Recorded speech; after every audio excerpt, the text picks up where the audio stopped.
All right. Settle down, you bunch of heathens. I'm gonna tell you something. Grew up down in Tickfaw, Louisiana, where the crawfish boil and the cousins look a little too similar.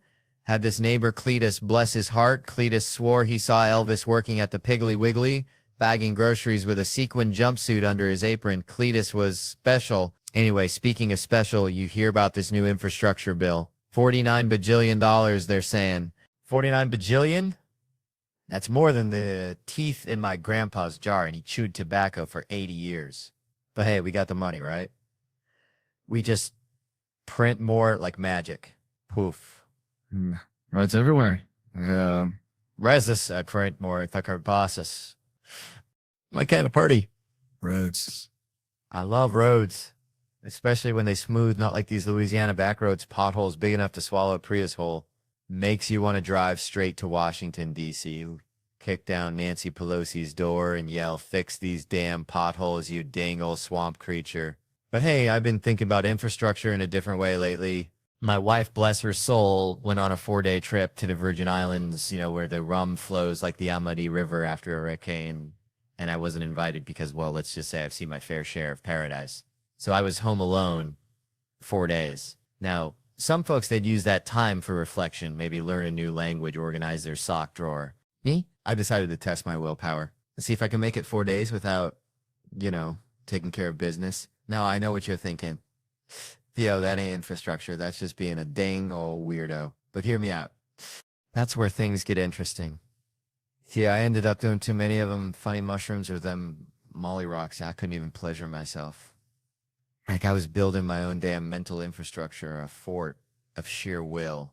But then the siren call of the hotel lotion, that cheap chemically scented stuff, it whispered my name, broke my streak.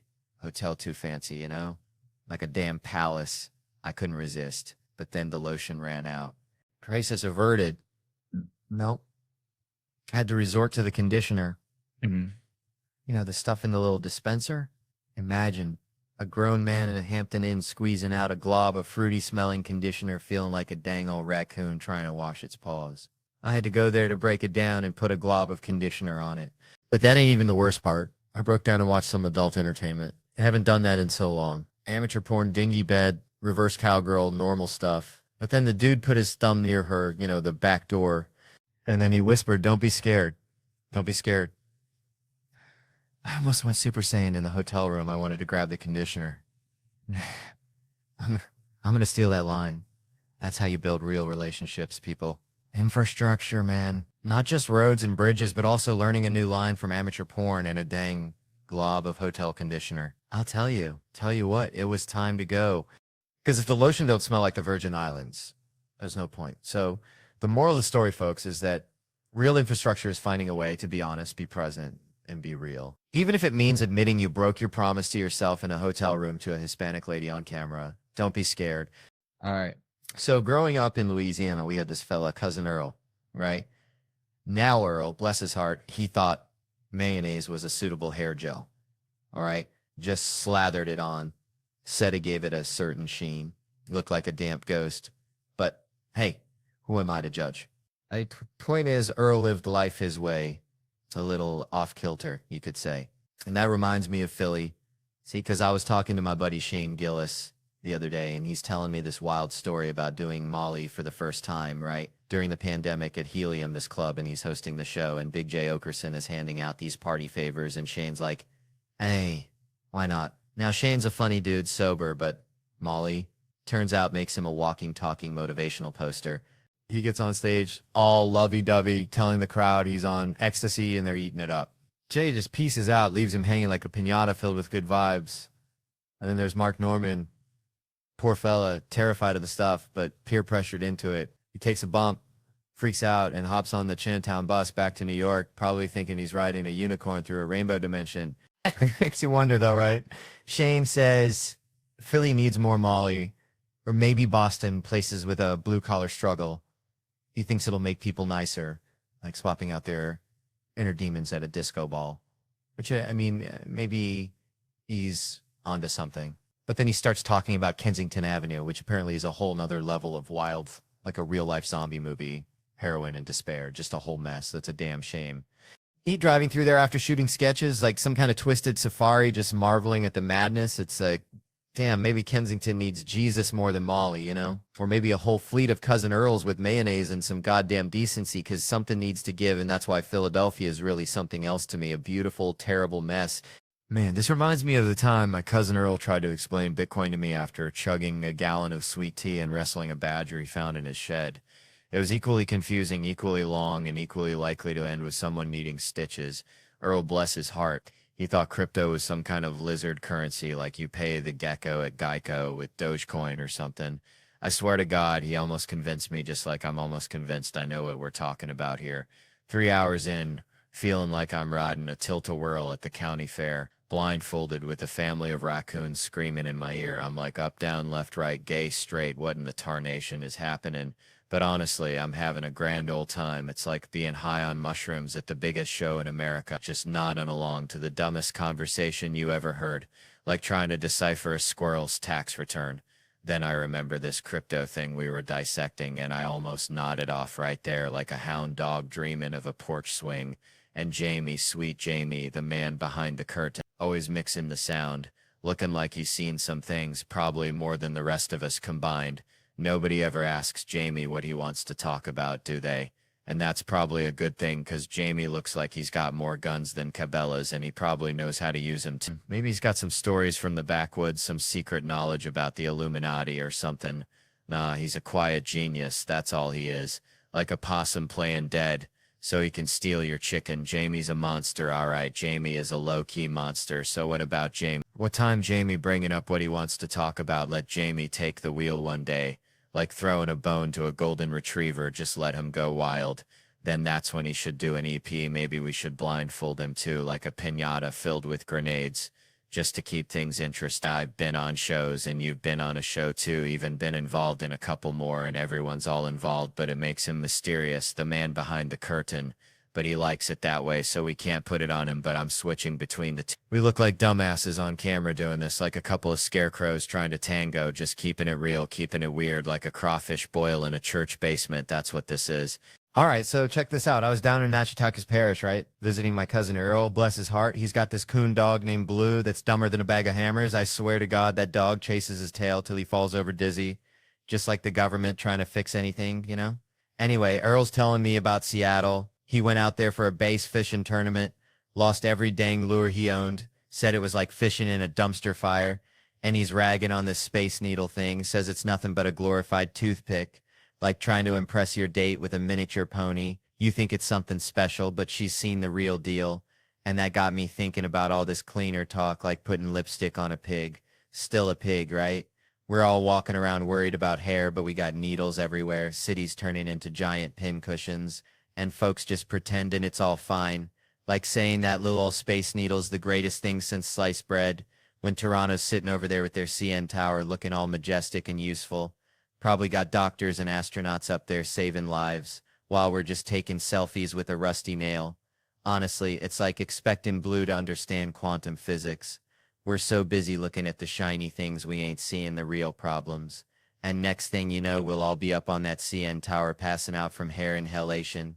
All right, so I was back home in Louisiana, right? Just outside Baton Rouge.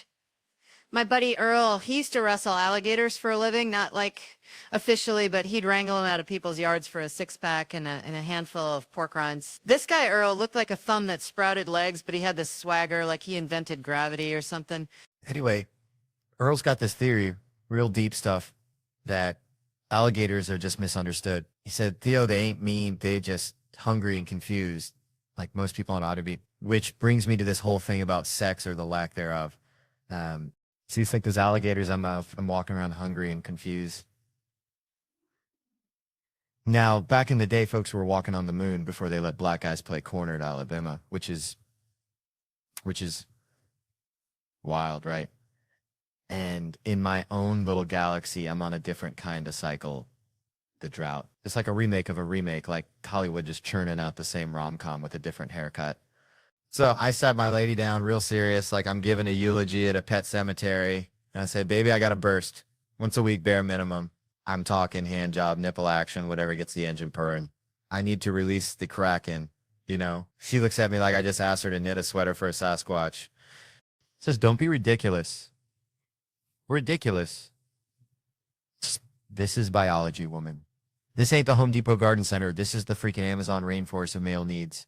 I'm ovulating 24/7. I tell her, imagine that constant hormonal hurricane. She just rolls her eyes, so I hit her with the logic bomb. Look, if I don't get this release, I'm turning to the dark side. Porn, my friends. Porn leads to chaos. I'm trying to stay faithful here.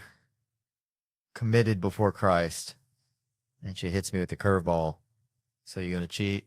I'd say, whoa there, partner. I ain't saying cheat. I'm saying my inner organism will start spreading its ugly venom. It's like that scene from The Shining, but instead of blood, it's just blue dream, baby. That's what I told her. Just suck on those nips while I'm taking care of business. That's all I'm asking. Like I'm negotiate a peace treaty. That's guy talk. Pure and simple. It's like taking your truck in for an oil change and discussing politics with the mechanic. Just guys being guys. Some folks, they're getting fancy. Like those city fellers. They have a whole team of professionals. Those professionals come to you and suck your nipples. Just ain't the same. And for the ladies out there, just think of the nipple suck as a good test. It's like a loyalty litmus test. See if that woman has you back or not. And the problem is that most don't want to do it. They got somewhere to be or they just got dressed. I don't get it.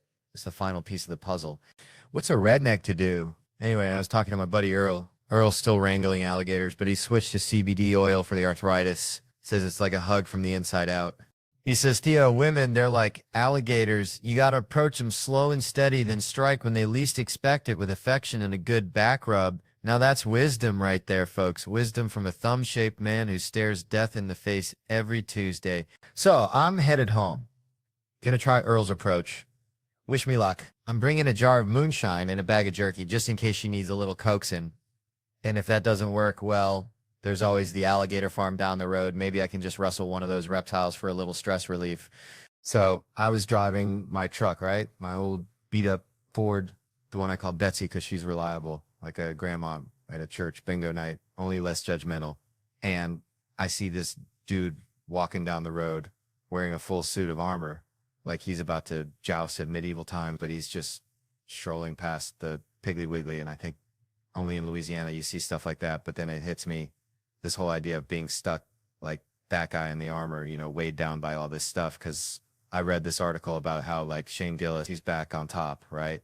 The dude's a Rolex and a hot white girlfriend now. He's crushing it. Used to be that comedians would open beers while I was trying to do my set, but now I'm the headliner. The Rolex is shining. And it reminded me about how success can change you. Like you're suddenly in this whole other world where everything's easier, like having a cheat code for life. Like finally learning to throw a football in the 11th grade, but that ain't the truth. You got to find a way to remember where you came from because it's easy to get caught up in all that fancy stuff like DMing people you just met for free handballs from New York.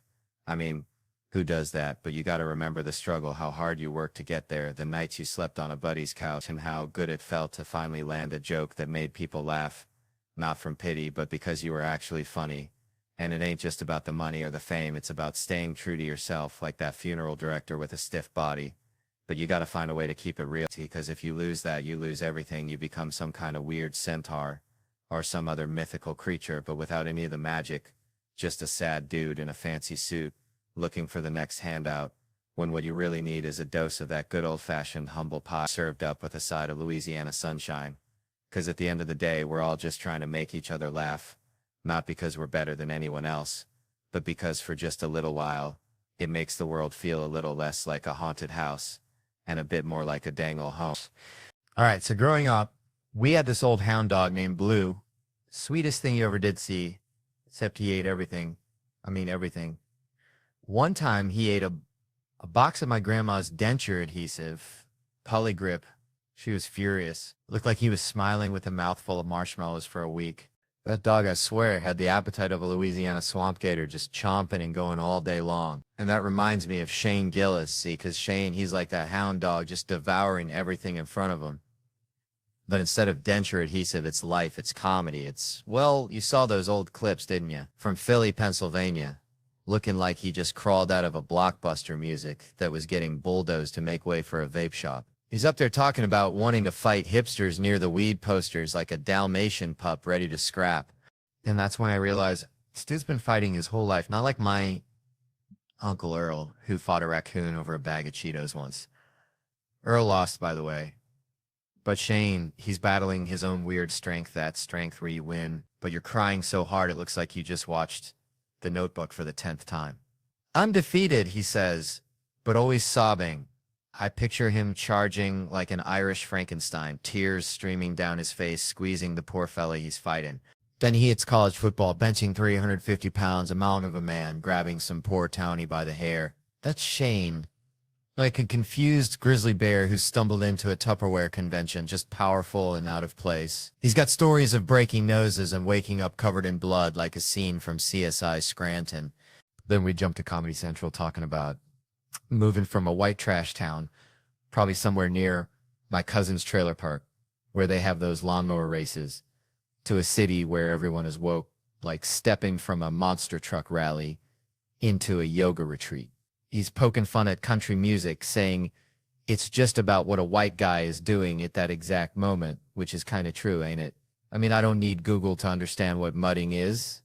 I've lived it, but then he's rapping about beating the pussy up, which, let's be honest, Shane doesn't strike me as a Floyd Mayweather of lovemaking, more like a technical defensive hugger, maybe with some sad ghost noises thrown in. He's talking about Trump voters and Nelson Mandela like they're both hanging out at the Waffle House at 3 a.m. And those improv bits, forget about it. It's like watching a man wrestle a greased pig while simultaneously trying to explain quantum physics. Severe case of melancholy, he says, which is about as close to depressed as a Baptist grandma gets. Fired from SNL for being bad at improv, which is like getting fired from a rodeo for being bad at riding a donkey. But that's Shane, always pushing, always laughing, always ready to tell a story, even if it's about being mistaken for Brandon Dassey. Man just needs to stop worrying about depth in the pussy. I mean, heck, I used to get my sister mad running around drunk and wasted after Aunt Kay's archery contest in Dillsburg, Pennsylvania, punching me in the forehead over a game of Scrabble. And she played college basketball. You'd think that's weird strength, but no, it's just sibling strength, the kind that comes from years of pent-up resentment and cheap beer. So I was down at my grandma's, right? Real rural, you know, like squirrels wear boots, the whole deal. And she's got this rooster, this absolute unit named Carl. And Carl, he thinks he's a dang lawyer, strutting around, squawking legal jargon, stuff like objection, hearsay, and corpus delicti. I swear to God, the only law he ever broke was disturbing the peace with that dawn chorus. Anyways, Carl reminds me of Shane Gillis, right? Because Shane, he's got this thing, this realness, this truth, man. Like he's looking at life through a microscope made of moonshine and regret. And I was watching these old clips of Shane, like real early stuff from some burner account, you know, the kind where the internet goes to die. And he's up there in Philly talking about record stores, places that are blockbuster of music just dying off.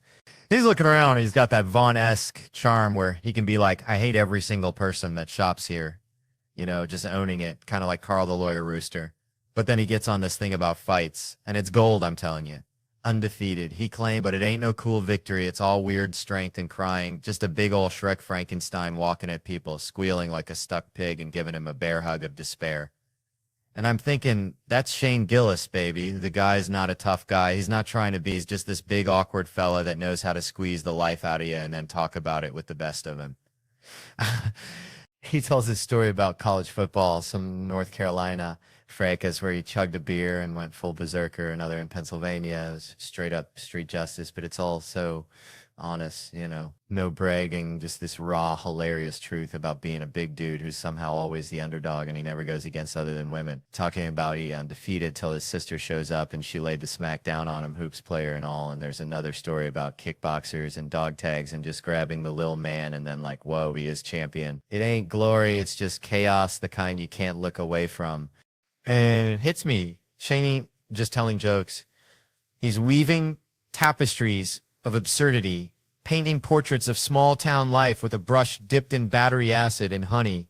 Like when he talks about his dad, this tough guy from a white trash compound by the creek where there were more cats than people, a cow was just dinner, and Grandpa solves the overpopulation by tossing him in the river.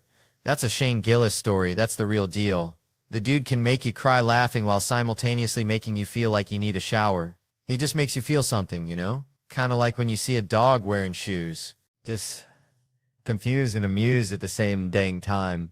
Then these Comedy Central clips come on. You know, Shane talking about the election and folks voting for Trump, and all of a sudden people are scared. Back to what makes Shane Gillis special, his authenticity, and how he ended up getting the SNL, but it was short-lived. You could tell he was just the best version of himself, not trying to be some weirdo. It's like trying to put syrup on a steak. It just doesn't need it. It's already really good. And then the improv, you'd think SNL would be a great fit for him, but it wasn't the case at all. Just kind of proves that not everyone is supposed to be someone they are not. The end. All right. Settle down, y'all. Let me tell you something. Grew up in this little speck of a town, right? Population about the same as a Walmart parking lot on a Sunday. We had this fella, Cletus, bless his heart, thought he was a rooster. Not metaphorically, mind you. Full-on crowed at sunrise, pecking at gravel, the whole shebang. Now, Cletus never went to no Ivy League school, never even seen a library card, but I'll tell you what, he had more sense than what I saw on that debate stage the other night. 2 people out of all them fancy pants universities, and that's what we get. I'd vote for my boy Cletus before either one of them. And Cletus thought roadkill was a 5-star meal. Makes you wonder, don't it? Maybe we need a president who thinks a good worm is a delicacy. Hell, I'd vote for Francis Ellis, that handsome devil, but, you know, he'd be wearing a little mustache before you could say socialism. He'd be Hitler with a smile, that fella. Of course, nobody in this country would vote for either of them 2 jokers. That's a given. But let me tell you, I've been watching Biden. See? First time the whole country got to see him in action, and I've been catching his speeches online for a while now, and they are something else. Watched him at some NCA and T thing a year back, and I swear he just wandered around shaking hands with nobody like a ghost at a picnic. I thought, Lord have mercy, this man's gone. And then everybody finally saw it. But here's the question burning a hole in my britches. How'd the Democrats let it get this far? They got to know this ain't working, right? Maybe they figured it'd look bad to yank him now, make him look like they messed up. So they just got to keep smiling and saying, he's good. I can't figure it out for the life of me. If I was a Republican, I'd be pumping Joe Biden up like a birthday balloon for the next few months. He's the man. He's got the vision. And then come October, bam! Just kidding, folks. This guy's a nincompoop. Get him out of here. The longer they keep him on that ticket, the bigger the landslide's going to be. Maybe there's a big old fight brewing, and Newsom's probably chomping at the bit, but then I hear whispers. Is it true? Michelle Obama? No, hold on there. Don't you go calling her no names. That ain't funny. That ain't right. But little Michelle, petite, tiny Michelle, feminine Michelle, could she be the dark horse? Right now, Vegas has got Kamala and Biden as the odds-on favorite, Trump leading the pack, but that debate done changed things something fierce. Seems like nobody actually watches the man give a speech. It ain't just a teleprompter problem. He's something. I felt bad watching folks gleefully making fun, but this ain't about telex. It's about decency. The man's got something ailing him, something serious, and he shouldn't be in that position at all. Let him rest, for crying out loud. Put some offers on him, get him a glass of sweet tea. How long you reckon he's got after he loses that election? Not long, I'd wager. They probably got him juiced up with more cocktails than a Miami bartender for that debate, and it still didn't work. He was just I could have put a blacked out fella up there, just a regular Joe hammered on moonshine, and he would have done better. Honestly, I ain't never heard so much malarkey in my life. You're a baby. I got a 6 handicap. I got an 8 handicap. When they started talking about losers, I thought he was going to jump across the table. What the? Bro, chill. I know he's not a loser, but just go lay down, please, for the love of biscuits and gravy. This ain't about rubbing it in. It's about wanting the man to rest. It's like watching a snake shed its skin, and they're just stuck in that dead skin. We got to do something different in 4 years, or I don't know what's going to happen. Used to be he could give a speech, you know. Now he's just done smoking Joe Biden, more like smoking Joe. RIP to a funny legend. He grits his teeth when he gets riled up, gets all veteran losers mad. The moon scared me tonight at the hotel. Now they're trying to say his wife's the one driving him, that she's a maniacal Jill, but she's just trying to keep him upright. The only thing she does is grab him to make him walk. It's not cool. The long tweets go, Jill's behind it all. She grabbed him after the show and grabbed his hair and said, listen, you're going to run. Watch him walk off. The crump dog walks like a human. That's my president. He can walk. True. And then it cuts back to Joe getting led down one step and he has to sidestep. I've been that drunk. I know what it's like. It's hell. Curb, getting to a curb and having to turn sideways and go, all right, I'm good. I can get back to the hotel Didn't she like congratulate him on answering all the questions? Like you answered all the questions. I was watching some sport with Phil, golf, and they advertise HIV pills. They're just gay dudes sitting on a dock being like, we have it, we're good. My dad's gonna need some of that. Dad, you have gay AIDS. Phil's still anti-Tiger Woods, dude. He cheated. You've gotten that beat down from him. This other golfer's wife also banged a couple other players. And you weren't good enough at golf. Duffner was Duffner. Chubbier guys getting cucked by Tiger Woods. Our golf wives typically sluts. Tigers in the hotel. The thing you're doing every weekend. They just watch it on TV. Comes through the hotel, signs an autograph. Shout out Duffner. How bad do you think he beat up Mom? Because he wouldn't get alimony. People looking at his bay. Duffner's the man. Go pull it up. I mean, do you think Tiger Woods, I've heard Duffner's bay is hot, but then they're just retarded winners? Trump, Tom Brady, Conor McGregor, Masvidal, Tiger. That's following this that are doubling down on the right. Jimmy Gaffigan came out hard on Trump. All Trump's a con man. He's like, fuck this. This guy sucks. You know what I mean? This Easter, my dad smoked my aunt during a race. That's like a lady brain getting rocked. The reality is I could easily beat that of a girl. So I beat her up pretty badly or anything. Maybe some elder abuse. Then I could say the N-word. You just got to catch the old folks as being funny. When I was little, the black lady would look at us and be like, that's your grandma. Crazy the way we had to sneak those kidrettes to those veterans during the war. That's another way to arrest black people. We make menthol cigarettes illegal. What about diploma? My history facts are pretty bad, Jamie. They're called Cadillacs in jail. I need to stop seeing Chinese as always inclusive for Asian people. I still have that really bad. What kind of Arabic do they teach you about? That's a dog. Yeah, now you're making up words. Join CIA. Look how powerful these kick-ass women are in the CIA. It's all propaganda for the next level. Well, ain't that something? A tale of small-town oddballs, political shenanigans, and the eternal quest for a decent cup of coffee. But you know what? At the end of the day, it's about those red-breasted robins landing on your windshield, singing your praises. That's the kind of crazy I can get behind. Makes a fella wonder, maybe that's all we need. Just a little bird cheering us on, telling us we're doing just fine. Even if we're crowing at sunrise and eating worms for breakfast. You know, so just be a little Cletus. Ain't the world a beautiful mess?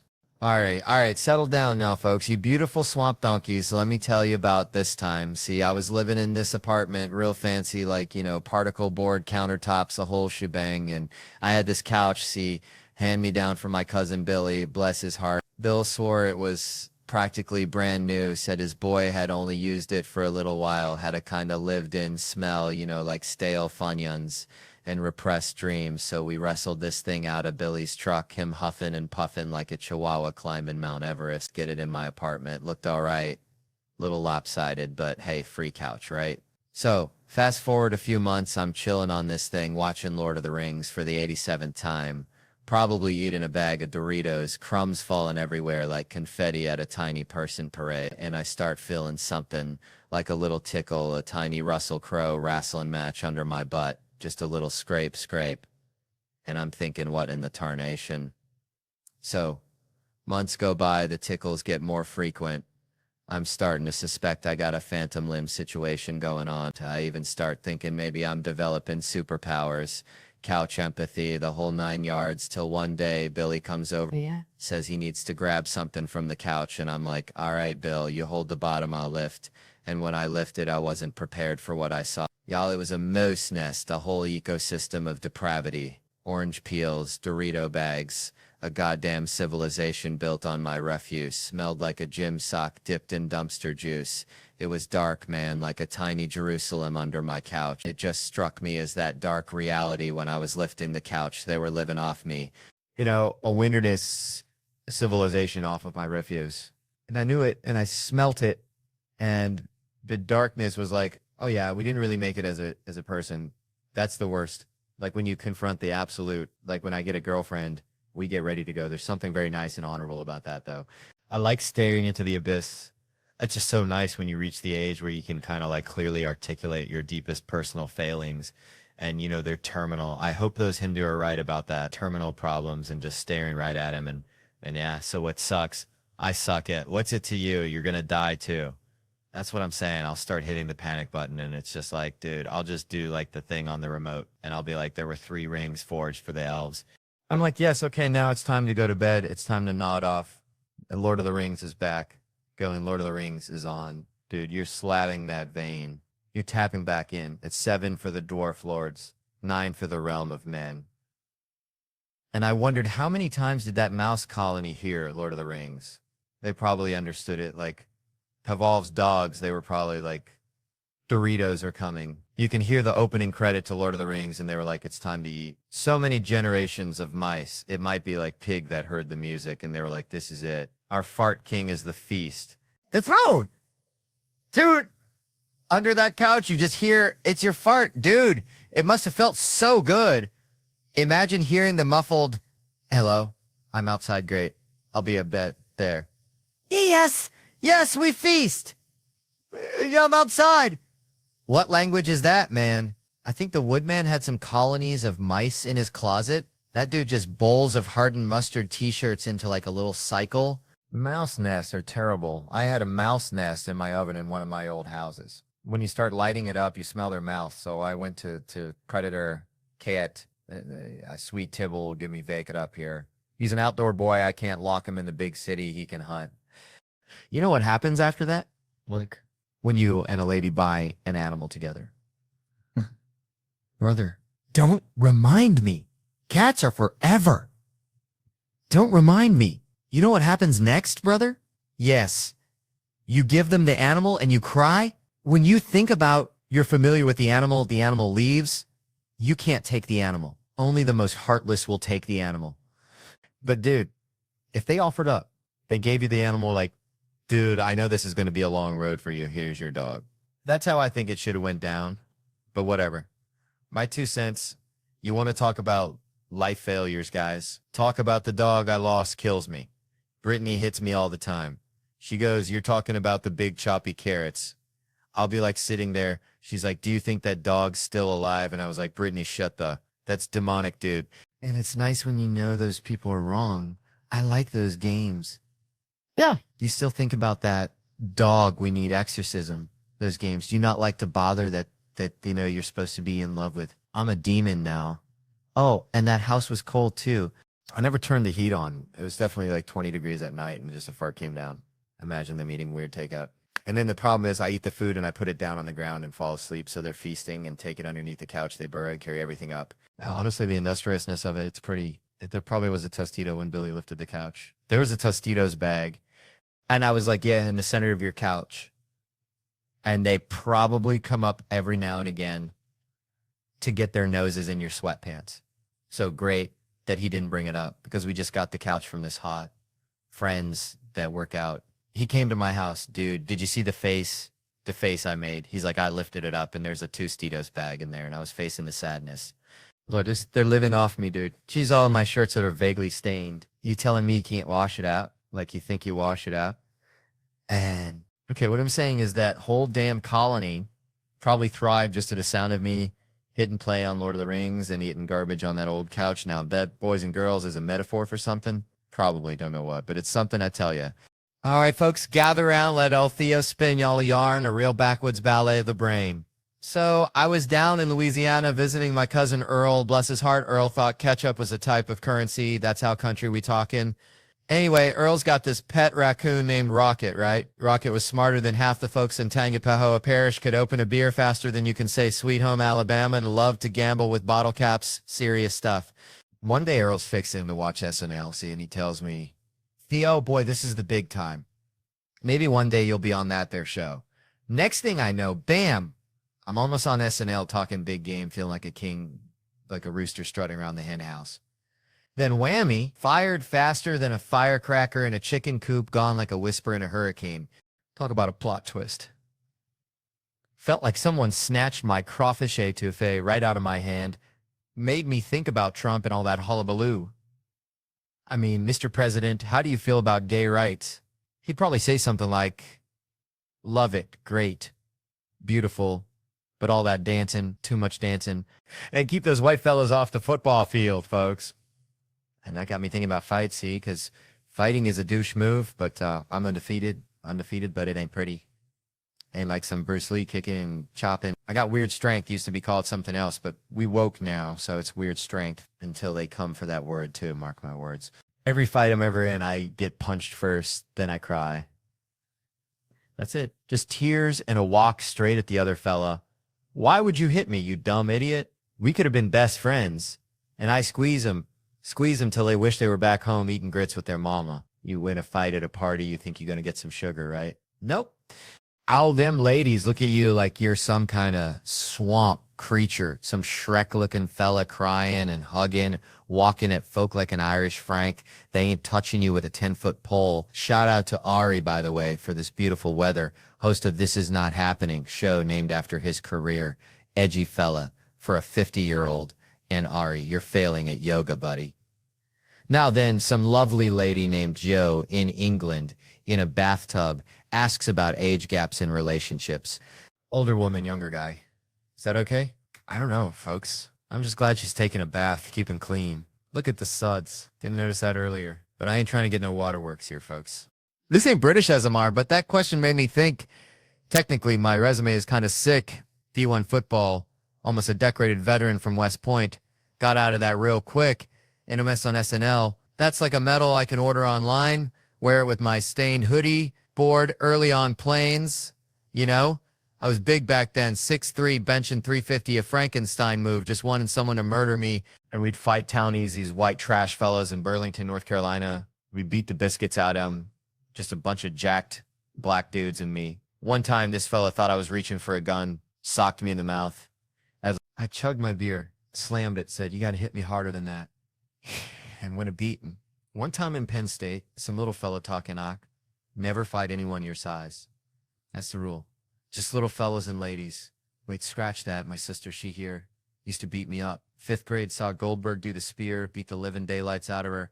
One time she lost a basketball game. I was talking smack, and my dad said, "Square up." Cleared the living room, bare knuckle boxing with my sister, folks. Then she punched me over Scrabble on Thanksgiving. Dillsburg, Pennsylvania, archery contest, classic. Now, Kim sucked a lot of fellas in the industry to get ahead. Ain't doing too well, and she getting fat, sad. Natalie Cuomo, so unfunny. Lewis booked Kim, though. Thanks, buddy. I got like a pre-owned Chevy Cruze out of this. Worth it, good deal. This what people want. Some dudes drinking whiskey, yapping. Girls checked out long ago, saw the thumbnail, gone. This is the bros only. How I know I was funny. I was a dickhead in school. Made fun of folks. Loved it. What's better than funny in school? Farting in class. This fella, he'd ask you who to pass the gas to. Then fart on their desk. Another guy, he'd plank on the stalls and drop it in. Math teacher came in. What the hell's going on? What is amazing is you can just magic. You know? Hate to be, yo, it's yay. And he contacted me. It was like that night, yes. And he wanted to daily media. I declined because I can't. Time. Because I know everything I was gonna. No one better to, and I am not saying the Nazi. We just go here. And he just started on like and he was like in the state champion. He was like, I'm gonna, dude, that he didn't get, I didn't want to, and had blood on my hands. I was so it's funny, as in his, Tony, for what was her name, was going, "What, just, you dumbass." That Joe is here also. I just see was on. This is really great. You're here, you're good. You do this is what you're going to do now. All right, folks. So I was down in Louisiana, right? Back home. My cousin, little Ricky, God love him, used to think he was a dang dog whisperer, but turns out he was just feeding them Vienna sausages, the kind that smell like sadness and desperation. Anyway, he's out there training this beagle, trying to get it to fetch a beer. And I'm thinking, Ricky, you got about as much chance of that beagle fetching a beer as you do of dating Taylor Swift. And she's got a restraining order against you, brother. But it got me thinking about dogs, like the whole dog world, the canine kingdom. It's a real freaking jungle out there, ain't it? I mean, you ever watching dogs at the park? The way they sniff each other's butts? That's their version of LinkedIn figuring out who's got the good job, who's been eating the good stuff, Oh, you've been at the steakhouse, haven't you? I can smell the A1 sauce. It's like the Real Housewives of Beverly Hills, but with more fleas and less Botox. in the whole mating ritual, man. It's like a WWE Royal Rumble, except instead of throwing each other over the top rope, they're trying to hump each other's legs, and the winner gets, well, you know, it's a real alpha dog situation. No, and then you see these pampered pups, these little Yorkies wearing sweaters, getting pushed around in strollers, and you think, man, that dog ain't got a clue what real life is about. He thinks a squirrel is just a funny-looking rat. He ain't never chased a possum through a kudzu patch at 3 a.m. He ain't never known the true meaning of freedom, the kind you get when you're running wild and your owner's screaming your name and you just keep on running because, damn it, you're a dog and that's what dogs do. But even those little fellers got it rough because have you seen the stuff people put dogs into these days? Like dog clothes, dog haircuts, dog pageants? It's crazy. And I just know there's a whole world of weirdos out there. And you know I'm talking about OnlyFans folks who are taking all this stuff way too far. People dressed as dogs, acting like dogs, peeling on rocks. I mean, I love my dogs, don't get me wrong, but I'm not going to start humping fire hydrants to show my dedication, okay? I'm not going to start barking at the mailman just to prove I'm a real dog person. I see a line, folks, and some of these folks crossed it a long time ago. And you know what? This reminds me of a golden retriever my grandmother used to have back in the day. That dog loved everybody, would roll over for belly rubs. But I always suspected he had a dark side.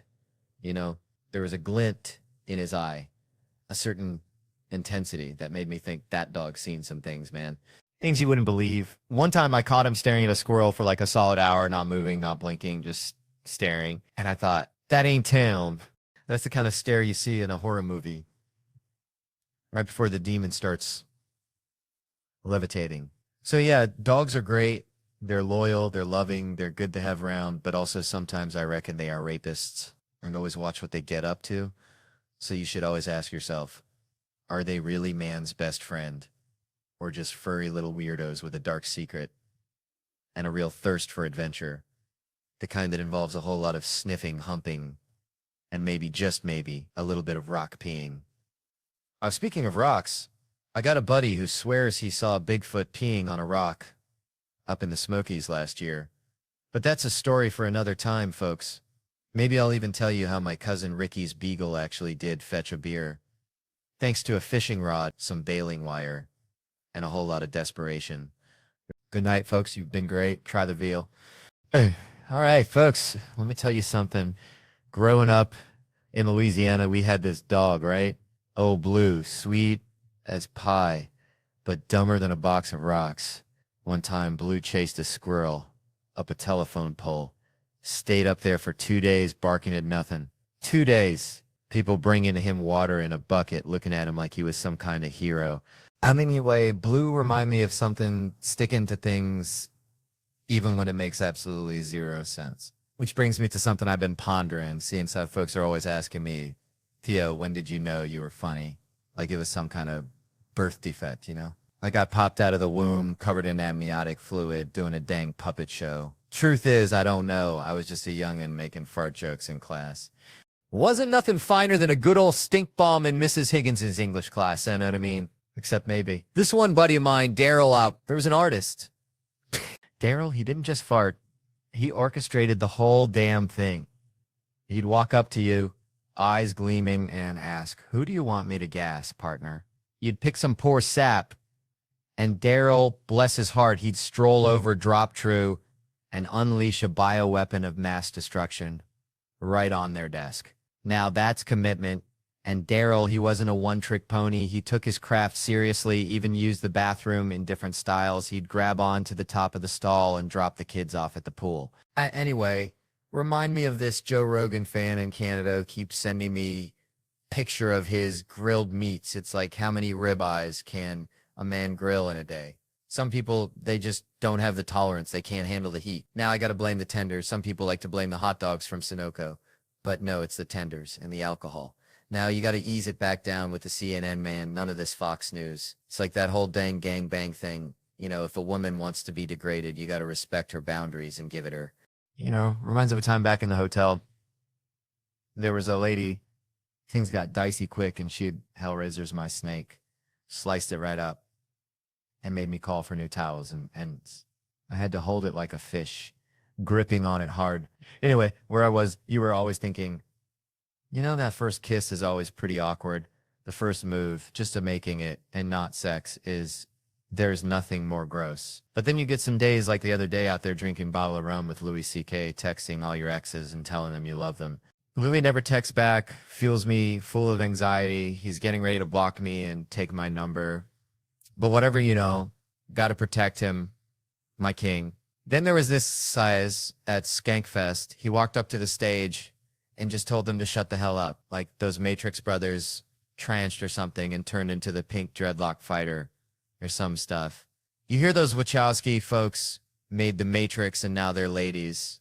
You just got to respect the transformation, or the Pope loves his scat play, like people have been saying. You were always scared of that as a kid. Like, why are you afraid of bumper car or your uncle at the pool? Anyways, a lot's to unpack here. Now, where was I? Oh, yeah, the butt. I finally learned to wipe my butt. Finally figured the process to get those folds. No, I got me covered with wet wipes. Just make sure to every 1 or 2 years to give it an inspection. Make sure that lizard skin's there is good. I am telling you, man, it has been a real rough childhood with those problems going on. You got to figure this out before your wife puts your phone away at the night and finds your DMs with some random guy wanting to be your friend. Folks, it has been a hell of a ride. What a pleasure. Just a great time. Thank you.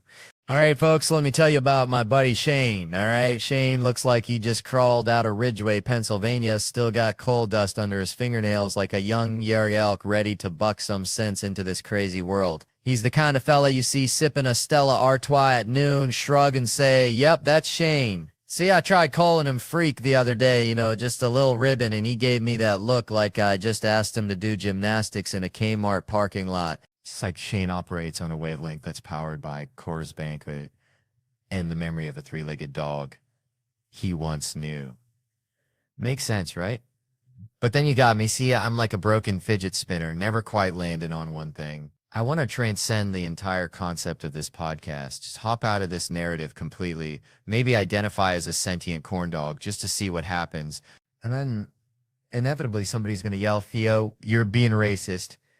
And I got to quickly transition to extreme humanitarian because let me tell you, Fabex, being seen as a good old boy in these here times is like wearing a target made out of honey. It's like I'm mid-transition from being seen as a racist, you know, kind of like a caterpillar halfway to butterfly, still munching on leaves and offending folks. But hey, don't judge me because I can't afford a full transition yet. It's like telling a fella with a club foot to dance the tango. He's doing his best, all right? Now listen to this, folks, because this is where it gets real. I saw a story about this fella who got smacked upside the head on an airplane because he bum rushed the cockpit. And I gotta say, I'm kind of on the side of the head smackers. I mean, what's the deal with airplane peanuts anyway? It's like tiny, salty gravel designed to make you want to fight the pilot. But seriously, folks, if I was on that plane, I'd have given that fella 3 ribs of a punch. Because what? Like I've ever punched someone as hard as I could in the ribs? I need that opportunity. It brings me back to college when I did keg stand punches, which is and anyone taking a keg stand, I get underneath and sock him in the stomach repeatedly. At this frat, I remembered I socked this guy in the junk 3 times while he was doing a keg stand. They were holding him. He was getting restrained, but I knew I was doing the Lord's work for sure. And people were like, Theo, what are you doing? And I'm all, just living my truth. See, it's like a modern day morality play. And then you're out there finding out how you are ugly by dating apps. It's like you're matching with swamp creatures. Nah. So I say whatever you want to do in life, go out there and do it. Do what your heart says. Make more of them too. Yeah.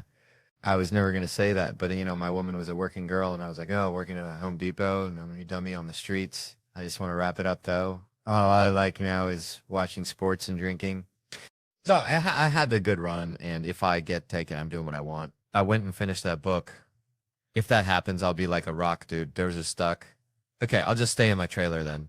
Speaking of rocks, I was on Instagram the other day, and The Rock himself was disrupting me in my Iron Paradise. The Iron Paradise? The Iron Paradise. It should be the gym. Dude, who disrupts you when you're in there lifting? It's like, look, they have great tans, wear makeup, and train piglets.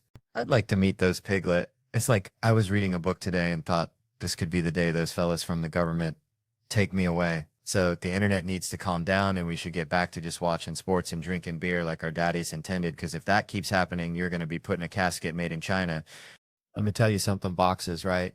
Those are like the ones my Aunt Shirley used to hoard in her garage back in Possum Trot. Looked like a cardboard condo complex, you know. She claimed they were for safekeeping.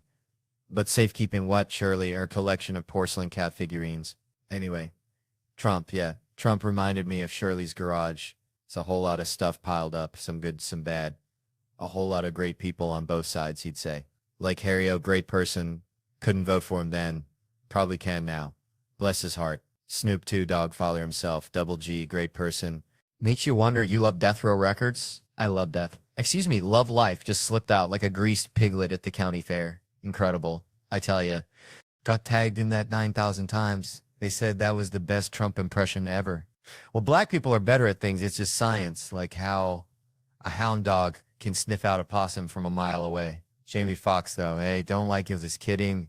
Yeah, I know him, black guy. Black guys, they're okay. Pretty good. Won't do the impression, though. Can't read this. Some folks are way better at the conversational Trump. Like how my cousin Billy Bob could talk his way out of a speeding ticket with a wink and a folksy charm. Me, I just end up digging a bigger whore. What's Trump going to do in 2024, huh? He ain't announced his running mate yet. Probably going to be a surprise, like finding a $20 bill in your grandpa's old jeans. Crooked FBI went into his house, didn't find nothing, just like when I lost my keys and the couch cushions. Searched for hours, turns out they were in my pocket the whole time. Gay rights, Trump likes them, but says they're going a little overboard with the dancing. A lot of dancing, like a flock of chickens in a dust tussed. Trump, go on Matt and Shane's. That'd be something, like seeing a unicorn ride a bicycle. I wonder what Trump to get a seller obsessed with him. Maybe a golden toilet seat. I texted Nate once, him or wouldn't do it sober, mind you. Asked him to FaceTime. This girl owed him. Didn't respond at first. Felt like I'd been kicked in the gut by a mule. But then he FaceTimed, held it up. She went nuts. He was cool. Yo, what's up? Got me for the impression, too. We went out to dinner. That's how I know. These people are watching, like hawks circling a field mouse. Might have done his impression on Rogan. Said he didn't sound like that, right? In the middle of dinner, I was terrified. Agreed 100%. Haven't done it since. Gotta bleep that, bro. Last hookup, Connecticut, 5 months ago. For a bug collector, that ain't bad, frankly. Sad woman in Connecticut, she's watching right now. Thinking I slept with that guy. The bug guy collects bugs in a jar. I do. I'm asking for a friend.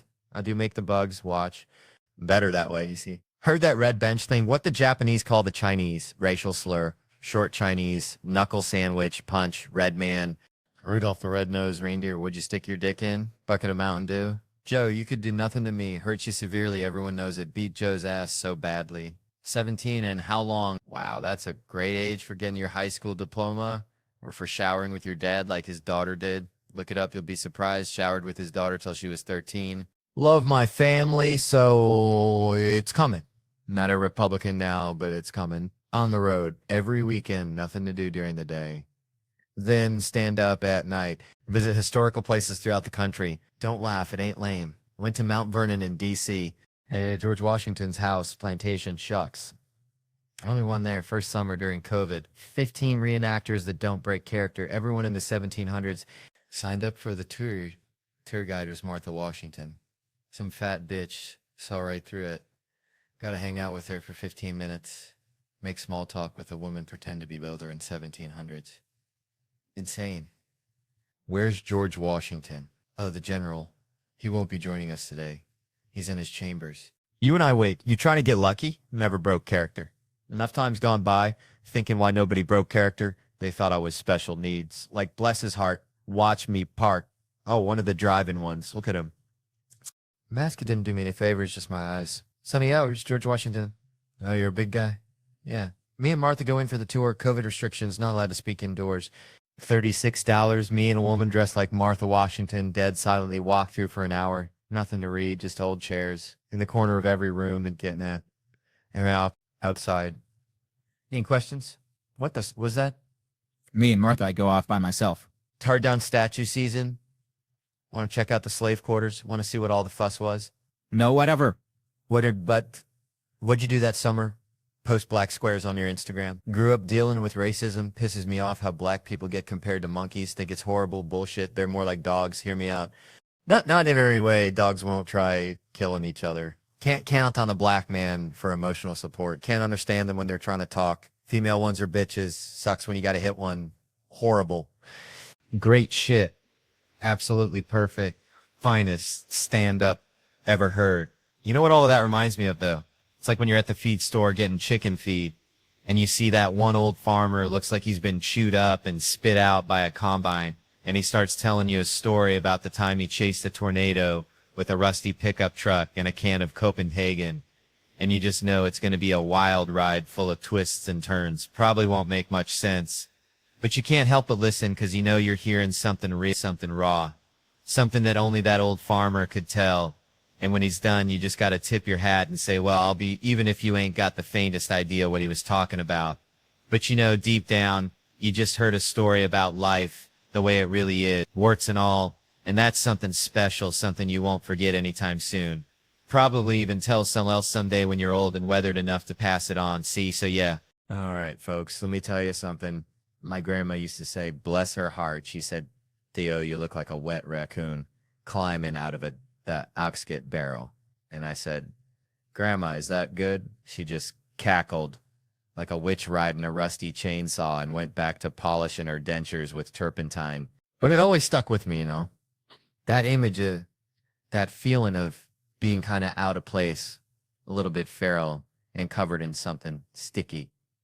You can't quite identify, which brings me to this whole anti-police versus pro-police thing, right? It's like seeing a possum wearing a toupee. It just ain't natural. 1 minute, everybody's screaming, defund the police. The next, they're all Blue Lives Matter, and it's the same damn people. It's like watching a cat chase its own tail, but the cat's wearing a MAGA hat and a Bernie t-shirt at the same time. They're just running in circles, getting dizzy, and ending up exactly where they started, confused, angry, and looking for something to blame. Now, I ain't saying I got all the answers, because I ain't. I'm just a coon-ass from Louisiana trying to make sense of this crazy world, one bizarre analogy at a time. But it seems to me that maybe, just maybe, instead of picking sides and yelling at each other like a bunch of rabid squirrels fighting over a single acorn, we could try listening to each other, you know? Like, actually listening, not just waiting for our turn to talk. And, yeah, maybe some folks are a little too woke for my taste, getting all worked up about pronouns and whatnot. I still call a spatula a turner, and ain't nobody gonna stop me. But maybe, just maybe, they got a point about treating folks with respect, regardless of what kind of pickles they got in their pants. And maybe some other folks are a little too redneck for me, clinging to their guns and their Bibles like a tick on a dog's backside. But maybe, just maybe, they got a point about protecting their families and sticking to their values, even if those values seem a little outdated to some. It's like a gumbo, y'all. You got your okra, your shrimp, your andouille, sausage, your secret blend of spices. Each ingredient is a little weird on its own, but when you throw them all together in the pot, you get something truly special, something that warms your soul and makes you want to slap your mama, but in a good way. So maybe, just maybe, we need to stop trying to tear each other down and start building something together. Something that's a little weird, a little messy, and a whole lot of tasty. Because at the end of the day, we're all just wet raccoons climbing out of biscuit barrels, trying to find our way in this crazy world. And sometimes all we is a little turpentine to polish our teeth and a good laugh to keep us going. Now, who wants some gumbo? Man, I tell you what, growing up in Louisiana, we had this dog, right? Named him Aneurysm, because that sumbitch was always about to explode, you know? Just bouncing off the walls, eating everything in sight. Kind of like my Uncle Earl after Thanksgiving dinner. Speaking of Earl, that dude was a brick shithouse. Still is. Probably could kick my ass. Truth be told. We had this whole debate in the kitchen the other day, right?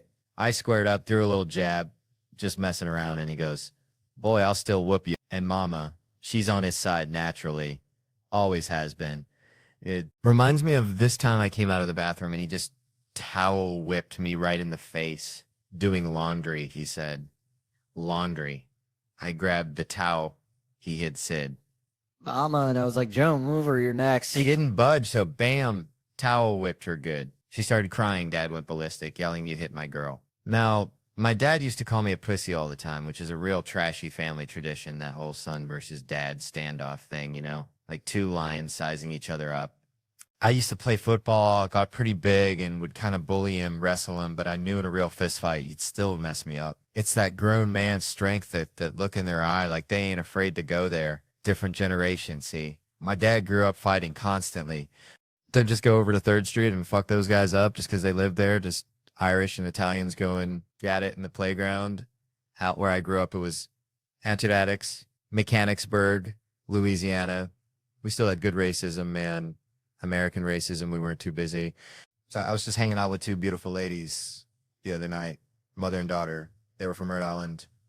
Turns out that's not a good area. Joe Rogan's got a podcast I've been listening to. It might have gotten him sick. It's weird. I was there the whole time. I even touched him a couple times, but didn't end up with whatever he's got. I gotta ask, did those webcam girls who do anything have PTSD comparable to World War I veterans? Because it certainly sounds terrible what those ladies have to go through. Probably much worse than getting shell shock. This is a kill. Tony, we're goofing around. Everyone in that room should just go home. What do you guys want?